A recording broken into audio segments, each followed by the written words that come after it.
Hello అందరికీ నమస్తే అండి. ఒక ప్రధానోపాధ్యాయుడు చేసిన ఫలితం, ప్రయత్నం అమోఘం. ఆ ఉపాధ్యాయుడు చేసిన ప్రయత్నానికి పిల్లలందరూ కూడా పరు ప్రభుత్వ బడికి పరుగు పరుగు అంటూ పరుగులు పెట్టిన వైనం. అసలేంది స్టోరీ? అసలు విషయాలు తెలుసుకునే ముందు ఈ వీడియో చూస్తున్న ప్రతి ఒక్కరు మా ఛానల్‌ని తప్పకుండా సబ్స్క్రైబ్ చేయండి, లైక్ చేయండి. ఈ వీడియోని 10 మందికి షేర్ చేయండి. ప్రభుత్వ పాఠశాలలో విద్యా బోధనలు చేస్తున్నటువంటి ప్రభుత్వ ఉపాధ్యాయులకు కనువిప్పు అయ్యే విధంగా కూడా ఈ వీడియోని ప్రతి ఒక్కరికి షేర్ చేయాలని కూడా కోరుకుంటూ, అసలు విషయాలు మనం చూసుకున్నట్లయితే ఏంది ఈ స్టోరీ? అసలు మనం ఎందుకు ఈ వార్త చెప్పబోతున్నాం? అసలు ఎక్కడ జరిగింది ఈ ఘటన అనే పూర్తి విషయాలు మీ ముందుకు తీసుకొచ్చే ప్రయత్నం అయితే నేను చేస్తా ఉన్నా. సో, తెలంగాణలో ప్రభుత్వ పాఠశాల పరిస్థితి ప్రశ్నార్థకంగా మారుతోంది. ఒకప్పుడు విద్యా కేంద్రాలుగా వెలుగొందిన ఈ బడులు నేడు తల్లిదండ్రుల ప్రైవేటు మోజుతో కల తప్పిపోతున్నాయి. గ్రామంలో ఒకరు తమ పిల్లలను ఆంగ్ల మాధ్యమం పేరుతో లక్షలు గుమ్మరిస్తుంటే మిగిలిన వారు కూడా అదే బాటలో పరిగెడుతున్నారు. ప్రభుత్వ బడుల్లో నాణ్యమైన విద్య అందుతున్న అనుభవజ్ఞులైన ఉపాధ్యాయులు ఉన్నా పట్టించుకునే వారు నాతుడే కరువయ్యాడు. పక్కింటి వారిని చూసి తమ పిల్లలను ప్రైవేటు పరం చేసే ధోరణి సమాజంలో వెళ్ళవేసుకుపోతుంది. నెల నెలా లక్షలు జీతం తీసుకునే వారికి ఇది పెద్ద పెనుభారం కాకపోయినా రోజువారీ కూలీ పని చేసుకునే పేద తల్లిదండ్రులకు ఇది పెనుభారంగా అవుతుందని కూడా మనం చెప్పవచ్చు. అయినా ఈ సమాజంలో తమ స్థాయిని నిలబెట్టుకోవడం కోసం వారు తల్లిదండ్రులు పిల్లల కోసం అప్పులు చేసి మరీ ప్రైవేటు బడులకు తమ పిల్లలను పంపుతా ఉన్నారు. ఒక గొర్రె బావిలో పడితే మిగతా గొర్రెలు కూడా అదే బాటలో బావిలో పడిపోతాయి అన్న చెందగా ఊరైనా పట్టణమైనా ఇదే పరిస్థితి నెలకొంటుంది. వాస్తవమా కాదా? మీరు చెప్పండి. ఈ నేపథ్యంలోనే ప్రభుత్వ పాఠశాలలో విద్యార్థుల సంఖ్య తగ్గిపోతా ఉంది. ఎలాగైనా తమ బడిని నిలబెట్టుకోవాలనే తపనతో మహబూబాబాద్ జిల్లా కేసముద్రం మండలం కల్వాల ప్రభుత్వ ప్రాథమిక పాఠశాల ప్రధానోపాధ్యాయుడు కల్లెం వీరారెడ్డి చేసిన ప్రయత్నం అందరికీ ఆదర్శంగా నిలుస్తుందని కూడా మనం చెప్పవచ్చు.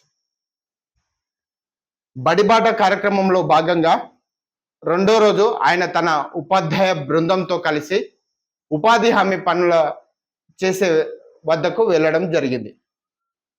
అక్కడ కూలి చేస్తున్న తల్లిదండ్రులను కలుసుకొని 2 చేతులు జోడించి వేడుకున్నాడు.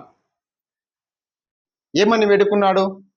అమ్మా, అయ్యా, ప్రభుత్వ బడుల్లో ఎంతో అర్హత అనుభవం కలిగిన ఉపాధ్యాయులు ఉన్నారు. మీరు కష్టపడి సంపాదించిన డబ్బును ప్రైవేటు బడులకు వృధా చేయకండి. మీ పిల్లలను మా బడిలోనే చేర్పించండి. ఒకవేళ మా చదువులో లోపం ఉంటే మమ్మల్ని నిలదీయండి అని ఆయన ఆవేదనగా విన్నవించారు. ప్రధానోపాధ్యాయుడి ప్రయత్నం ఆ మాటల్లోని నిజాయితీ కూలీల హృదయాలను తాకింది. వారిలో చలనం వచ్చింది. తమ పిల్లలను ప్రభుత్వ బడిలోనే చదివిస్తామని వారు హామీ ఇచ్చారు. మొదటి రోజు బడిబాట కార్యక్రమంలో 14 మంది విద్యార్థులు ప్రభుత్వ బడిలో చేరగా రెండో రోజు కార్యక్రమంలో 17 మంది పిల్లలు పాఠశాలలో అడుగుపెట్టారు. ఒక ఉపాధ్యాయుడు తలుచుకుంటే ప్రభుత్వ బడుల రూపురేఖలు ఎలా మార్చవచ్చో ఆ ప్రధానోపాధ్యాయుడు వీరారెడ్డి నిరూపించారు. మిగిలిన ఉపాధ్యాయులు కూడా ఇదే స్ఫూర్తితో పనిచేసే తెలంగాణలోని ఏ ప్రభుత్వ పాఠశాల కూడా విద్యార్థులు లేకుండా వెలవెలబోదు.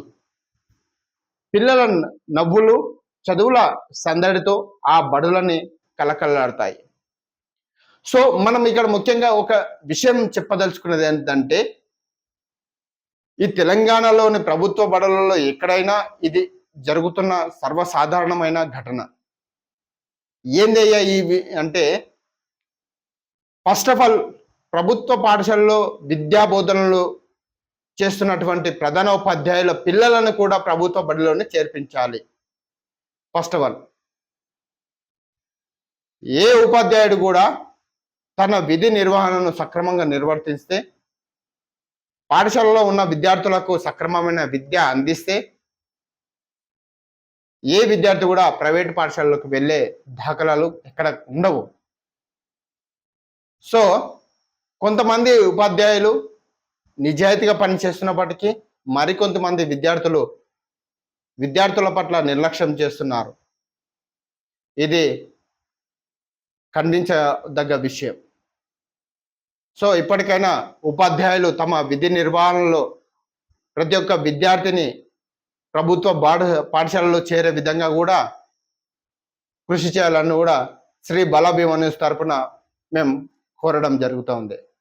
సో ఈ వీడియో కానీ మీకు నచ్చినట్లయితే మా ఛానల్ని చూసిన ప్రతి ఒక్కరూ తప్పకుండా సబ్స్క్రైబ్ చేయండి. ఇలాంటి మరెన్నో వార్తా విశేషాల కోసం ఈ వీడియోని 10 మందికి షేర్ చేయండి. ధన్యవాదాలు.